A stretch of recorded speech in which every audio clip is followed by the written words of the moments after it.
So you're all confused on what's going on with EDSA and its rehab. They're all talking about this odd-even scheme, a combination of a number coding scheme and all that. Well, I'll show you a solution. This is the Hyundai Elantra Hybrid. I'm Yu Liang and this is CarGuide.PH. Let's get one thing out of the way. The Elantra Hybrid is actually one of the most affordable compact hybrids that you can get in the market. This one actually starts out at just 1.48 million and this particular variant goes up to a 1.68 million. So that's actually more affordable than say a Honda Civic or even a Corolla Altis Hybrid. Now, what do you get with this kind of value? Well, as you can see, it's still one large compact sedan. It's much larger than the others and that's pretty much what Hyundai's been doing. They've been giving their cars a generous wheelbase, giving it ample space inside and out. Now, what do you see? Well, some of you would say that they don't like the design. Some of you like it. Personally, I like the design. This one's actually a very head-turning. For those of you who are fans of the Elantra N, as you can see, some of the elements have actually migrated to this one.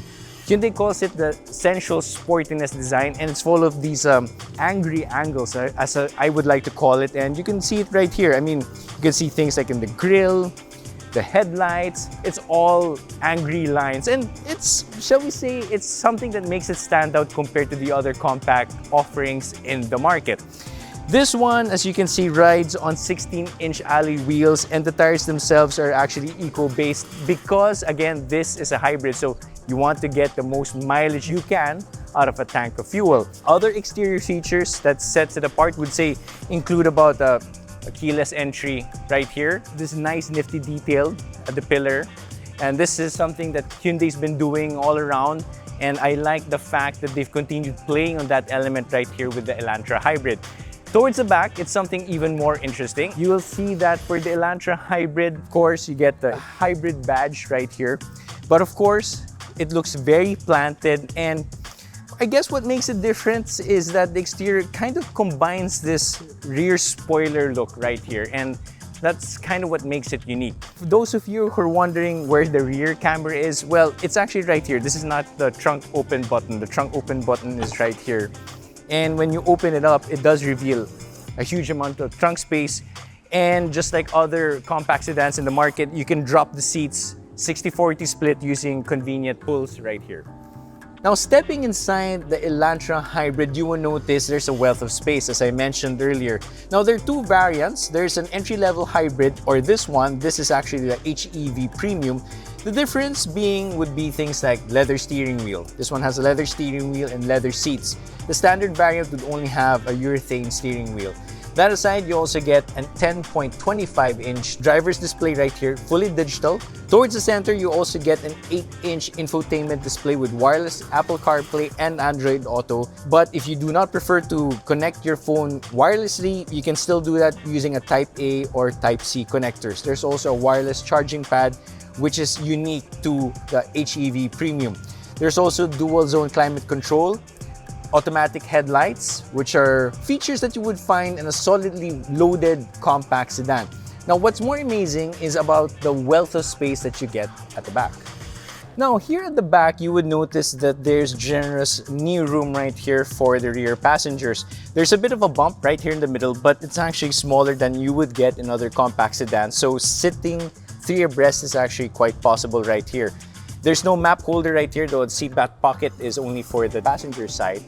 And if I were to have one little complaint about this car, is that the middle passenger still has to do with a lap belt. I mean, it's 2025. Normally, you would have a 3-point safety belt for every passenger, but this one, there's only a lap belt right here at the center. But again, given the price that you pay for this, I guess that's an acceptable trade-off. Let's get to the driving. Now, compared to other hybrids out there, the Elantra Hybrid actually uses a parallel hybrid system.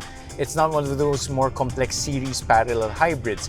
But what makes it unique is that it's able to engage electric mode at a variety of speeds. Now, normally when you think the electric power only engages at lower speed, what Hyundai has done is that they connected the electric motor right in line with the transmission.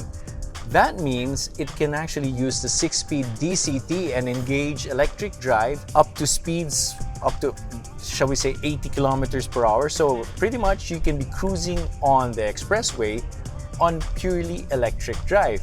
That would mean an improvement in fuel efficiency figures regardless whether you're driving in the city or on the highway.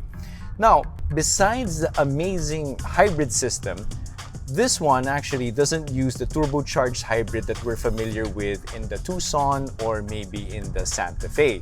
This one actually uses a normally aspirated 1.6 connected to an electric motor.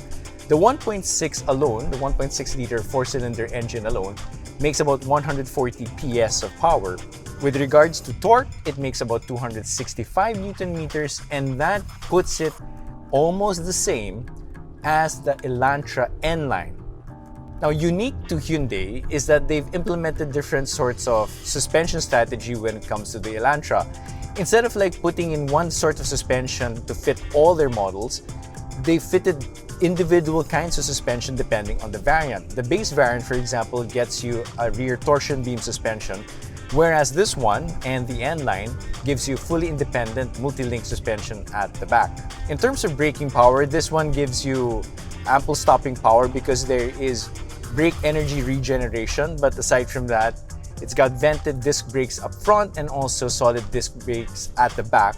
And that also enables this car to unlock features like auto hold with the electronic parking brake.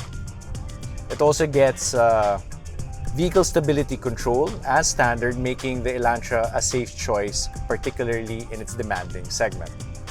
So while they're still deciding on what sort of number coding they're going to be implementing on EDSA, I'm going to tell you right now that if you're looking for a compact sedan that you can drive anywhere at any time, then consider the Hyundai Elantra Hybrid. Again, this is a number coding exempt car, so you can pretty much bring it around regardless of whether they implement a number coding scheme or they stick with the usual number coding scheme that we're familiar with. Now, ultimately, what this car provides is that it gives you an electric hybrid experience without breaking the bank.